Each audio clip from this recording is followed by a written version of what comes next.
ketika Tuhan hati kehidupan ini, jalan mana yang harus ku pilih. Ku tahu ku tak sanggup, ku tahu ku tak mampu, hanya Tuhan tentang jawabanku. Aku tahu bukan benar sendiri, sementara yang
lebih dalam dari samudra itulah kasih Tuhan bagi kami. Lebih tinggi dari langit itulah kasih Tuhan bagi kami. Tak terbatas dan kekal sampai selama-lamanya. Sampaikan kebenaran-Mu, kami siap mendengar. Urapan-Mu kuat atas kami semua saat ini. Haleluya. Amin. Silakan duduk umat Tuhan. Puji Tuhan. Shalom.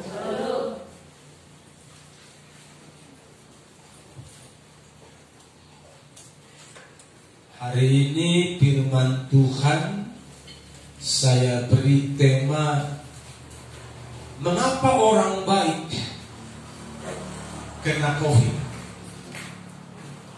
Mengapa orang baik kena celaka? Mengapa orang benar hamba Tuhan, pendeta, bisa kena malapetaka, bisa kena COVID? Ada apa? Itu yang mau kita pelajari saat ini, sehingga kita semakin mengerti kemauan Tuhan. Haleluya. Ayub pasalnya yang keempat, mulai ayat 1 sampai ayatnya yang ke-8, begini firman Tuhan. Maka berbicaralah Elifas orang Teman, kesalkah engkau bila orang mencoba berbicara kepadamu? Tetapi siapakah dapat tetap menutup mulutnya? Sesungguhnya engkau telah mengajar banyak orang, dan tangan yang lemah telah engkau kuatkan. Orang yang jatuh telah dibangunkan oleh kata-katamu, dan lutut yang lemas telah kau kokohkan. Tetapi sekarang dirimu yang tertimpa, dan engkau kesal, dirimu terkena, dan engkau terkejut. Bukankah takutmu akan Allah yang menjadi sandaranmu dan kesalehan hidupmu menjadi pengharapanmu? Camkanlah ini, siapa binasa dengan tidak bersalah, dan di manakah orang yang jujur dipunahkan? Yang telah kulihat ialah bahwa orang yang membaca kejahatan dan menabur kesusahan, ia menuainya juga. Perhatikan baik-baik.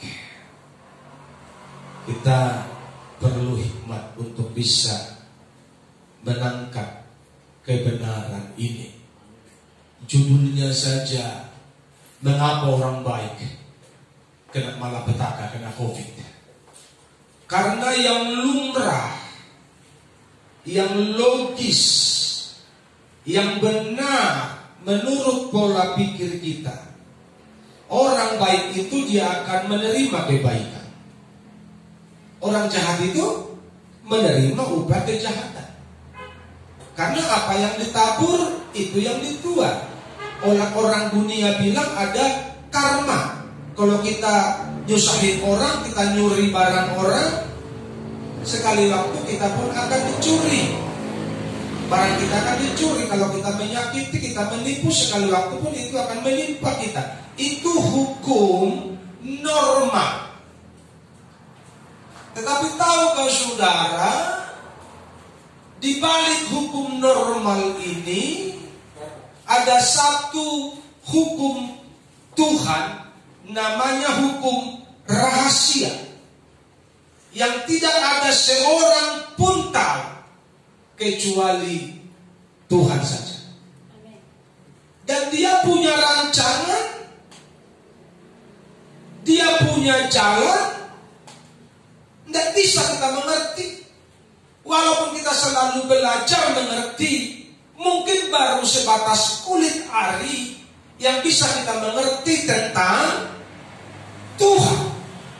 Makanya kita perlu banyak merendahkan diri supaya kita lebih memahami.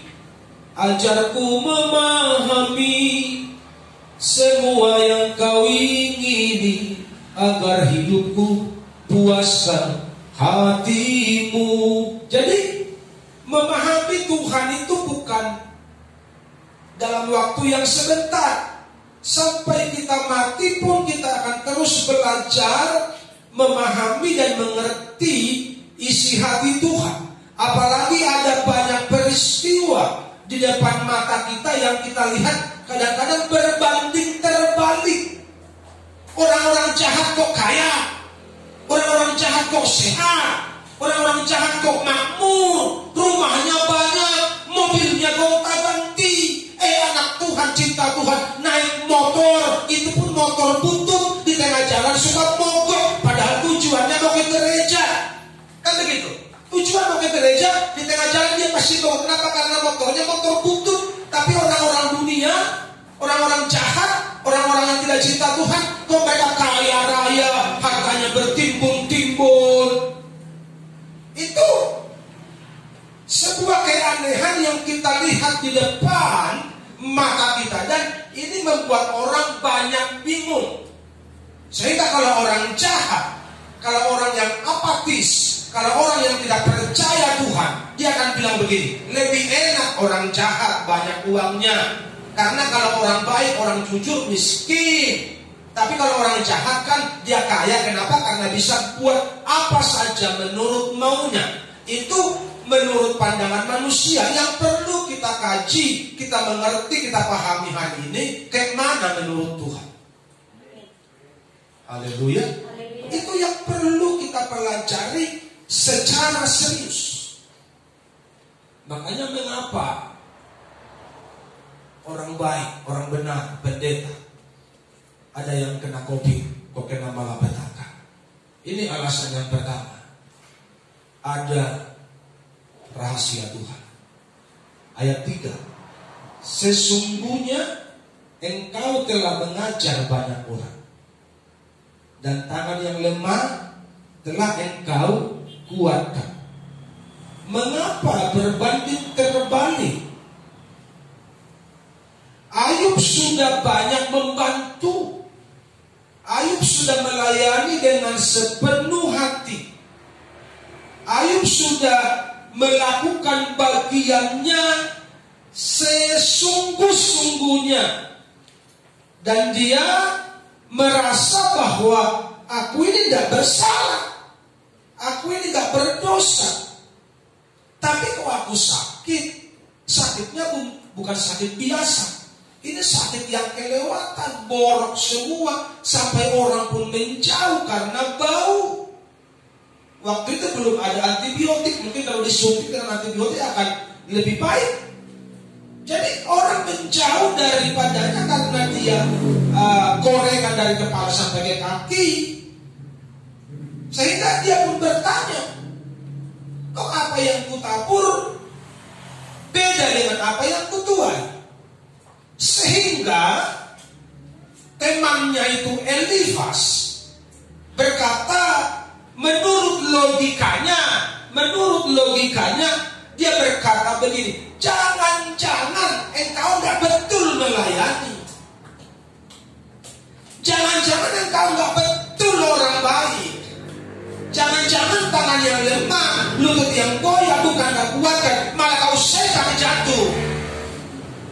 Jangan-jangan orang miskin bukan kau bantu, tapi kau makan riba, kau hutangi mereka, sehingga ketika mereka tidak bisa bayar hutang, kau tarik ladangnya, kau tarik rumahnya, kau tarik apa yang dia punya, sehingga orang bukan kau bantu, tapi orang menjadi banyak yang tempel kau buat. Itu kalau dibahasakan sehari-hari, bahasanya si Elifas ini, karena menurut dia tak mungkin orang baik kena celaka.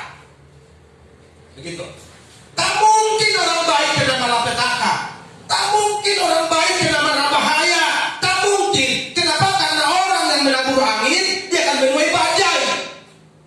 Artinya kalau kita menuai kejahatan, kita menuai lebih jahat. Tapi kalau kita menuai kebaikan, kita menabur kebaikan, kita akan menuai yang terbaik. Itu logika dari Elifas pada waktu itu. Dan dia mengambil sebuah kesimpulan, memang lu banyak dosa. Memang Ayub banyak dosa, makanya Ayub sakit. Itu yang membuat Ayub tambah marah. Bahkan di ayat-ayat lain dia bilang, sialan kau semua. Kenapa? Karena teman-temannya ini mengambil sebuah kesimpulan bahwa engkau sakit. Apalagi ini sakitnya bukan sakit biasa. Bukan sakit biasa. Sakit yang belum pernah terjadi.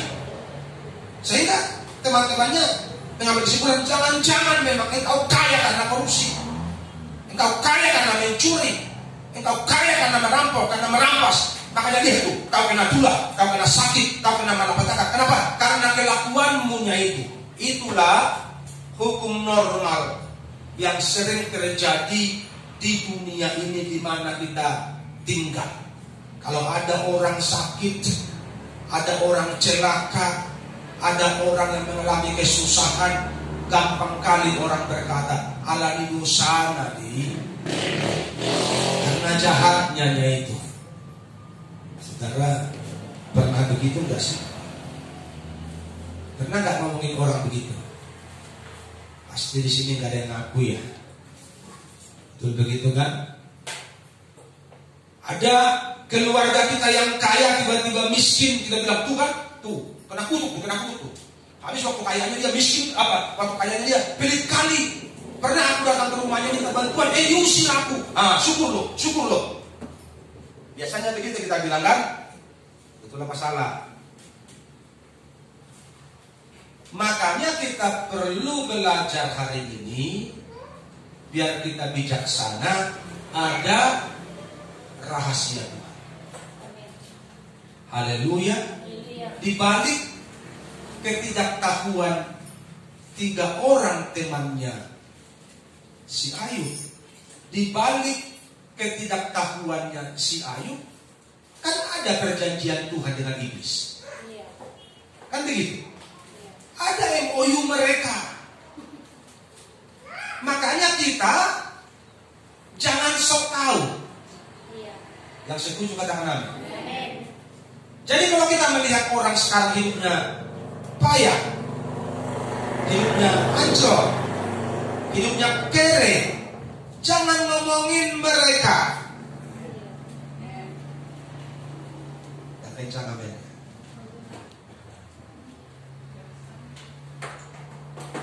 Saya ulangi sama saudara, Tuhan itu punya rahasia yang kita tidak tahu. Istrinya Ayub tahu nggak apa Tuhan punya rahasia sama Ayub? Kalau istrinya Ayub tahu, dia pasti bilang begini, sayang, sabar-sabar lah ya. Sabar-sabar ya. Karena istrinya Ayub tahu bahwa sebentar lagi hartanya akan dikembalikan, betul nggak? Tapi karena nggak tahu istrinya, nggak tahu, dia sudah mulai muak dengan bau tidak sedap suaminya, makanya istrinya pun bilang, masih setia kan kau memuji Tuhanmu itu? Kutukilah Tuhan bilang, matilah kau. Kalau kau mati kan aku bisa kawin lagi. Itu intinya sebenarnya. Cuma gak ditulis di Alkitab, kan begitu. Kulului benom moras ya, ku cari yang lebih kaya dari kau. Matilah kau cepat-cepat. Kenapa dia mengatakan begitu? Karena dia pun tidak tahu ada rahasia Tuhan. Jadi Tuhan itu punya rahasia yang kita tidak ngerti. Makanya supaya rahasianya ini digenapi bagimu, bagiku di ujung cerita hidup kita, jangan menyimpang dari kita. Amin. Haleluya. Haleluya. Ibarat cerita film luar negeri. Yang kalau kita tonton itu, ini gimana ya, kita bingung, nggak tahu gimana alur ceritanya. Karena hanya sutradara yang tahu endingnya. Sutradara kita adalah Tuhan. Amin. Yang cerita hidup kita itu dia yang tahu. Amin. Amin. Kapan kita punya rumah, kapan kita punya ruko, kapan kita punya mobil. Haleluya. Kapan kita punya menantu, kapan kita punya cucu. Itu semua ada dalam cerita yang sudah ditulis oleh sang sutradara Yesus Kristus. Haleluya. Rahasia ini yang tidak dimengerti oleh banyak orang.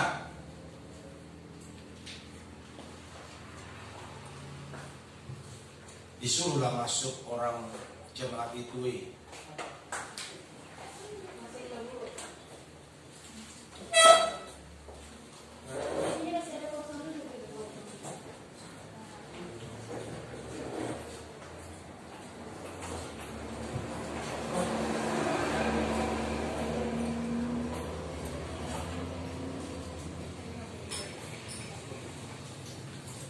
Jalan hidup manusia itu hanya Tuhan yang tahu. Jadi kalau hari ini kita sepertinya berjalan di jalan yang terjal, memang Tuhan sedang tuntun kita ke sana. Dan percaya katakan amin. Ayub dia mengeluh. Dia marah sama kawannya. Kenapa? Karena kawannya menuduh dia kau berdosa, Ayub. Tidak mungkin lah, itu impossible. Impossible kalau orang baik kena celaka. Itu tidak ada rumusnya. Itu menurut elevasi. Enggak ada kamusnya loh, Ayub. Orang baik, orang saleh itu tiba-tiba usahanya bangkrut kayak kau, miskin mendadak, hartamu semua dicuri, anakku 10 mati. Dan mungkin itu kau kena kutuk. Percaya deh, kau kena kutuk. Udah, koreksi diri aja kau, koreksi diri, bertobat. Kan begitu bisa kita ngomong kan? Lu tobat, lu banyak dosa lo, makanya lu miskin, lu kere, lu jauh dari Tuhan, si tobat lu.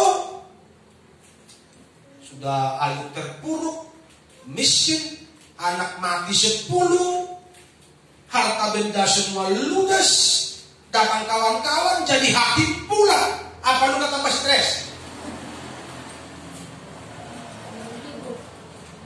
Makanya kebenaran ini mengajarkan kepada kita hari ini bahwa Tuhan itu punya rahasia bagi umatnya.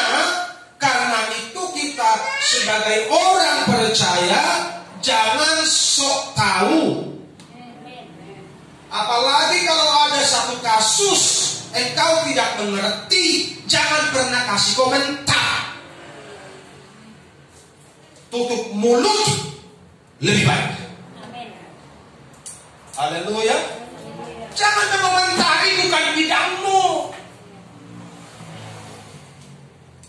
Haleluya. Supaya apa? Supaya kita jangan menimbun dosa.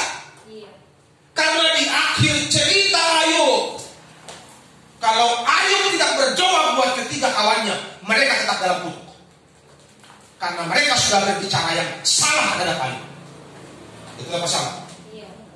Mereka telah mengata-ngatai Ayub yang tidak benar, sehingga Tuhan bicara, kau pergi bawa korban persembahan, minta maaf sama Ayub supaya Ayub berdoa sama kau. Tidak, kau akan celaka karena kau telah menuduh hambaku yang bukan-bukan. Itu di ujung cerita daripada kitab Ayub ini. Tanpa sadar, mulut ini bisa menjerumuskan engkau kepada dosa karena engkau suka bicara yang tidak kau mengerti. Haleluya. Ada rahasia Tuhan, karena itu rahasia ini selagi kita belum tahu dan mengerti, dia beribadah. Haleluya. Saat kita berbuat baik tapi bukan kebaikan yang kita terima, apa yang perlu kita buat? Tentu tetap berbuat baik kalau kita masih hidup. Tapi ada orang-orang baik, ada pendeta, ada hamba Tuhan, tiba-tiba mati kena COVID. Banyak cerita, kok pendeta kena COVID? Tuhan punya rahasia, udah diam aja lah. Katakan amin.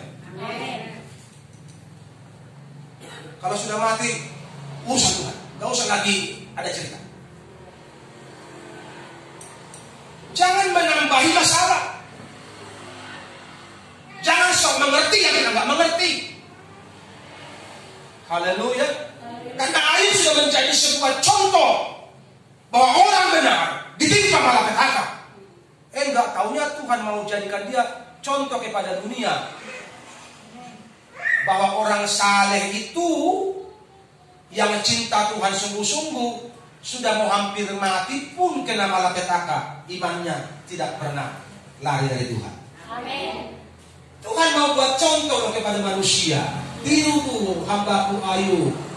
Bukan lagi setengah mati dia, sudah 3/4 mati karena celakanya, karena sakitnya mulai dari kepala sampai kaki, betul-betul sakit parah. Tapi dia tidak pernah menyangkali imannya.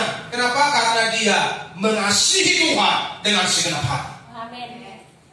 Kalau engkau bermasalah, kasihmu sama Tuhan luntur atau tambah maju? Maju. Jemaat. Oh, woi gitu kan? Kan begitu kan?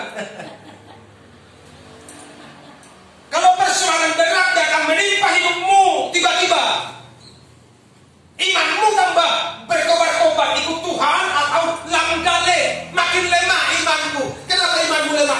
Masalahku banyak kali Pak Pendeta. Biasanya kan begitu. Ini aku 3 bulan dari gereja, banyak kali masalahku Pak Pendeta. Tunggulah selesai masalahku supaya kerja sampai mati kau udah selesai masalah. Fokus pada Tuhan, fokus pada masalah. Betul apa salah? Sampai mati bilang masalahmu nggak pernah selesai. Tambah banyak masalah. Anakmu waktu kecil cuma kau kasih makan sama susu, sudah anteng dia. Begitu besar dia banyak kemauannya. Yang minta kawin lah tapi tidak punya uang nanti. Mak, aku mau 5, ada uang nggak ada. Apa lu gak stres? Tapi kau kerja, habis bisa dibuang anak kita, betul nggak? Betul. Kalau kutu kan gampang, Kudus. mati. Ini kan anak. Ada. Itulah masalahnya. Begitu cucu lahir, anak mana telepon, "Mak, udah 3 bulan mak, anakku nggak minum susu mak. Kenapa? Usaha kami kurang baik mak. Kirim dulu uang mak buat beli susu." Tapi itu fakta, betul nggak? Begitu dapat waktunya mau bayar kontrakan, "Mak, kirim dulu uang mak. Uang kami nggak ada, kontrakan sudah nunggak nih." Orang tua lagi yang kena. Jadi jangan pikir dan jangan pernah berkata, "Tunggu dulu Pak Pendeta masalahku selesai, baru aku ke gereja." Tunggu matilah kalau begitu. Itulah masalah. Tunggu matilah kau. Karena kalau selagi hidup, makin besar anak, makin banyak masalah. Karena itulah, makanya kita perlu semakin mendekat dengan Tuhan supaya kita lebih tahu sedikit aku bilang rahasia Tuhan ini.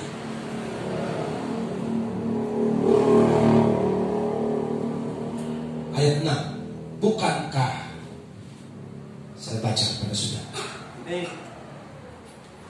ini ayat yang dibuat oleh Elipas untuk mengcounter si Ayub. Ayub 4 ayat 6. Bukankah takutmu akan Allah yang menjadi apa? Sandaranmu, dan kesalahan hidupmu menjadi pengharapanmu. Bukankah itu yang kau banggakan selama ini? Itu maksudnya si Elipas. Bukankah hubunganmu dengan Tuhan selama ini yang menjadi sandaranmu, yang menjadi harapanmu? Bukankah selama ini engkau dekat sama Tuhan, engkau menjalin komunikasi hubungan yang baik sama Tuhan? Harusnya engkau dilindungi. Itu maksudnya. Harusnya engkau dijagai, harusnya engkau dipelihara, harusnya hartamu nggak pergi, nggak hilang, malah hartamu makin bertambah-tambah. Kenapa? Karena engkau kan cinta Tuhan, engkau kan dekat Tuhan. Harusnya engkau tambah naik dan tidak turun, tambah makmur, tambah jaya. Itu harusnya. Itu menurut Elipas sesuai dengan ayat yang 6. Kan takut Tuhan engkau, harusnya engkau tambah keren, tambah jaya. Kembali itu logika normal seperti itu. Tetapi ingat, Tuhan punya jalan cerita sendiri. Haleluya. Tuhan punya rahasia, dan rahasia inilah yang kadang membuat kita sulit mengerti, sehingga banyak orang teledor dengan mulutnya, banyak orang terlanjur dengan mulutnya, karena dia tidak mengerti rahasia Tuhan. Dia hanya melihat keadaan di depan. Dia melihat Ayub yang sakit parah, usahanya bangkrut, sehingga orang menjas, "Oh, kau berdosa lah. Tidak mungkin orang baik malah petaka. Tidak mungkin orang baik usahanya bangkrut. Tidak mungkin orang baik ditipu sama orang. Tidak mungkin itu. Berarti kau ada sesuatu dalam hatimu tidak beres. Jangan-jangan kau bertuhan yang munafik, hanya untuk dikenal orang sebagai orang rohani, padahal hatimu jauh dari Tuhan. Jangan. Akan banyak persepsi-persepsi yang negatif dari orang terhadap orang yang kena malapetaka tersebut. Tetapi saya ulangi kepada saudara, Tuhan punya rahasia. Yang kedua, harus belajar banyak dari Tuhan.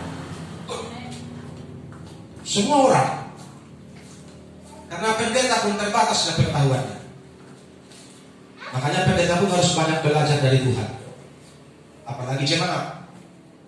Karena apa yang kita dapatkan di bangku kuliah teologi berbeda dengan apa yang kita dapat dari hubungan kita dengan Tuhan. Amin. Itu dua hal yang berbeda. Camkanlah ini. Ini sebuah keputusan dari Elipas. Karena dia bilang, ucapkanlah ini. Apa dia bilang? Siapa binasa dengan tidak bersalah? Artinya, nggak mungkin orang binasa tanpa salah. Itu maksudnya. Nggak mungkin orang kena celaka kalau dia nggak ada dosa. Nggak mungkin orang kiri mendadak kalau bukan karena tutup. Dan di manakah orang jujur? Orang yang jujur dipunahkan. Nggak ada itu. Ayub kan sudah hampir punah. Sudah hampir punah. Sehingga Elipas bilang, di mana orang jujur punah? Nggak ada. Cek deh, lihat deh. Di dunia ini mana ada orang jujur mah diberkati, maju, sukses, tambah kaya. Begitu. Kau berarti beda. Ya memang Ayub beda.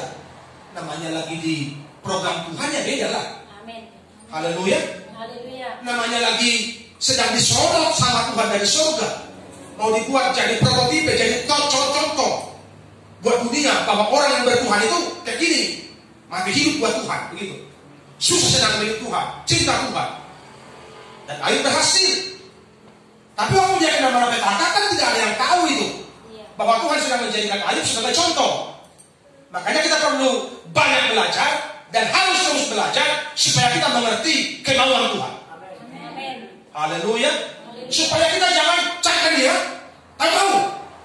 Kita gampang aja kayak hakim kan. Tahu. Karena dosa kau, makanya miskin kau, makanya kere kau, makanya sakit kau 6 tahun, 10 tahun, gak sembuh-sembuh, sudah 1 orang pendeta baik kau. Kan gak sembuh kan? Karena dosa kau. Kita lucu-lucu lagi, kayak kita aja orang paling benar. Yang suka lucu-lucu, katakan amin. Haleluya. Di mana orang jujur dipunahkan? Gak ada itu. Itu menurut Elipas ini. Kau berarti aneh kau, aneh. Kalau kau sampai hari ini masih ngaku kau gak punya dosa, kau baik-baik, kau benar, kau sudah banyak membantu, kau sudah melayani sepenuh hati, kau celaka, berarti jangan-jangan aneh kau. Entah udah sintingnya kau, mungkin begitu kalau dibahasakan hari-hari. Entah udah sintingnya kau. Kau bilang kau orang rohani, tapi kau kena celaka. Mana ada hukumnya? Orang jujur mah makin makmur. Itu menurut Elipas. Kan begitu. Gak ada orang jujur dipunahkan. Yang telah kulihat, iya. Yang telah kulihat. Artinya, kalau Elipas ini berumur 40 tahun atau 50 tahun, artinya selama hidupku. Begitu kan? Selama hidupku, yang kulihat, artinya udah banyak tempat kulewati, banyak kampung kujalani, banyak kota kulewati. Yang kulihat ialah ayat 8. Yang telah kulihat ialah bahwa orang yang membaca kejahatan dan menabur kesusahan, ia menuainya juga. Itu yang dilihat oleh si Elipas, bahwa orang yang menabur kejahatan itu dia menuai. Berarti kalau si Ayub ini sekarang celaka, menurut persepsinya Elipas ini, kalau si Ayub ini sekarang hancur, kalau hidupnya berantakan, berarti karena selama hidupnya dia menabur kesusahan bagi orang lain. Itu kira-kira kesimpulan dari persepsinya, nasihatnya Elipas. Itu begitu kan? Makanya jangan terlalu gampang mengambil sebuah keputusan didasari dari apa yang kita lihat. Karena Elipas sudah bilang, yang kulihat ialah, enggak tahunya dia salah lihat. Betul apa salah? Dia salah lihat, tapi dia dengan pedenya. Karena mungkin dia juga, karena Ayub orang kaya, jangan-jangan tiga temannya juga orang-orang kaya. Jadi mereka banyak relasi, sering berjumpa orang-orang kaya, orang-orang besar, sehingga dia mengambil keputusan. Yang kulihat ialah bahwa orang jujur itu sehat, diberkati, makin berhasil. Jadi kalau kau celaka hari ini, jangan-jangan selama hidupmu kau akan menabur yang baik, tapi yang kau tabur yang tidak baik, makanya hasil tuaiannya kau celaka. Hanya umat Tuhan perhatikan, mata kita bisa salah, telinga kita bisa salah mendengar, hati kita bisa salah meresponi tentang sebuah peristiwa. Hanya Tuhan yang tidak pernah salah. Amin. Haleluya. Amin. Rancangan Tuhan yang tidak pernah salah. Iya. Dan rancangannya itu pasti jadi buat orang-orang benar. Amin. Rancangannya pasti yang terbaik buat orang-orang benar. Jadi kau berdosa karena itu logisnya. Pada umumnya apa yang ditabur itu yang dituai. Kita tabur padi di ladang, kita panen padi, bukan panen beras kan? Kita panen padi, padi kita olah, baru jadi beras. Tapi Tuhan punya cara sendiri. Tuhan punya jalan sendiri. Dan itu yang harus dipelajari oleh gerejanya, oleh saudara dan saya, supaya kita memiliki hati yang bijaksana. Haleluya. Ada orang mati mendadak, kita bilang, itu kena santet tuh. Itu diguna-gunai, jangan-jangan tetangganya yang guna-gunai. Lo tambah bikin gosip sama orang. Kadang-kadang kan begitu. Ada orang kaya tetangga kita, dia jual mobilnya kan, dulu mobil itu sekarang naik sepeda tuh. Jangan-jangan tuh. Berhentilah mengurusi masalah orang. Urus aja lah dirimu dengan Tuhan. Haleluya. Berhentilah mengurus perkara orang. Kecuali orang itu minta bantuan samamu, wajib kita bantu. Kan begitu? Jangan sampai kita bukan datang sebagai pembawa damai. Kita bukan datang sebagai pembawa berkah, tapi kita datang menjadi elipas akhir zaman yang menghakimi. Yang kulihat dialah, yang ku tahu dialah. Jangan pilih jangan, karena tahu. Yang ku tahu, aku kan sudah lama melayani ini. Jadi aku lebih tahu dari kau. Yang ku tahu, firman Tuhan bilang begini, ABC, kita mulai khotbah. Padahal dia lagi stres. Bukan baik, nggak masuk. Kan begitu kan? Jadi supaya orang tahu kita apa? Orang tahu kita hamba firman Tuhan. Orang tahu kita orang rohani. Orang tahu kita melayani firman Tuhan. Tahu nggak? Begini kata firman Tuhan. Dengan pilihannya kita tanpa melihat perasaan orang itu sedang galau, sedang enak, sedang mood atau gimana? Orang kalau galau lu kalau pas 10 jam itu nggak masuk. Itu apa salah? Orang lapar lu kok baik nggak masuk. Orang lapar dia baik. Masih makan. Makanya perlu bijaksana.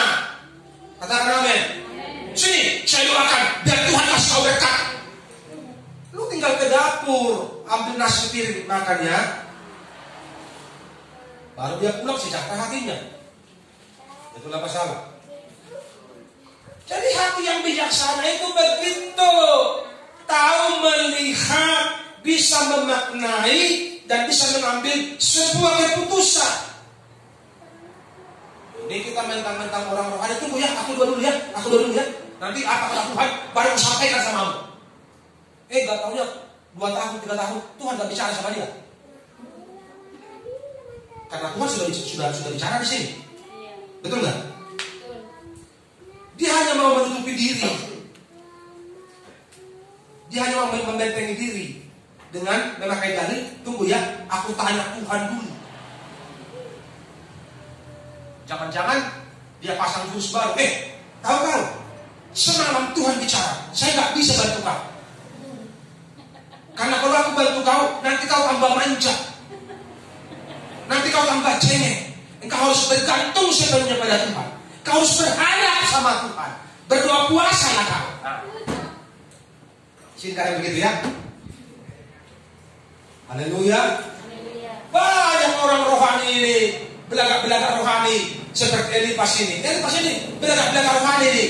Jadi khotbah Ayub, yang kulihat dialah, yang ku tahu dialah. Artinya sama Ayub, tahu Ayub, bukan cuma kau yang bertuhan, itu maksud dia. Begitu loh. Bukan cuma kau yang bertuhan, aku pun bertuhan yang aku. Yang ku tahu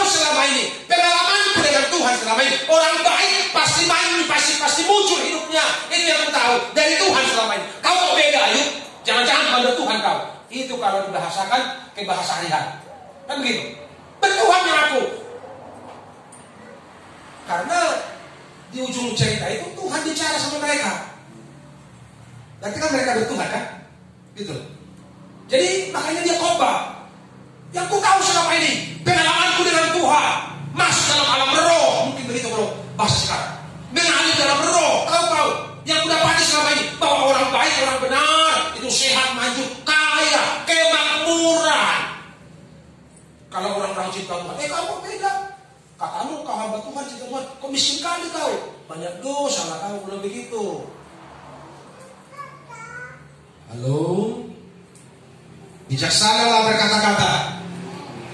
Haleluya. Kita harus banyak belajar supaya kita jangan banyak menghakimi orang. Supaya kita jangan menjadi hakim, karena kita memang tidak disuruh jadi hakim. Hanya satu hakim, Tuhan. Makanya Tuhan selalu bilang begini, pembalasan itu adalah hakku, kata Tuhan. Haleluya. Jadi kalau ada sesuatu yang terjadi pada orang, jangan bicara. Kalau ada orang yang tahu, kenapa itu begitu? Karena banyak dosa itu. Gak tahu aku, saya. Jangan timpali dong. Iya, memang banyak dosa. Kemarin aku pun jumpa sama dia, cuek kali dia, sombong dia. Kau timpali pula, tambah jadi lah kau. Banyak dosa ya. Dengan banyak belajar dari Tuhan, itulah sumber hikmah bagi kita. Banyak duduk diam di kaki Tuhan, belajar dari Tuhan, itulah sumber hikmah bagi kita. Kalau saudara orang berhikmat itu, dia akan berbicara pada waktunya. Haleluya. Bukan mentang-mentang karena dia tahu dia main omong aja, enggak. Dia tahu kapan dia berbicara. Dia tahu kapan dia diam. Itu orang yang bijaksana. Bahkan sampai dibilang orang bodoh pun akan disangka orang pintar kalau dia diam. Betul enggak? Apalagi kalau bodoh beneran, banyak diam enggak? Haleluya. Orang bodoh aja dia dianggap dikira orang pintar kalau dia diam. Apalagi kita orang bodoh, udah diam aja, diam. Jangan sok tahu. Amin. Karena itu kita. Jadi belajar merendahkan diri, pakai rem cakram di sini, ya rem cakram pakai di sini, supaya kalau dia mau lupus, dia mau bicara sembarangan, langsung pencet rem cakramnya. Tidak jadi bicara, karena Tuhan marah kalau aku bicara bohong. Yang setuju katakan amin.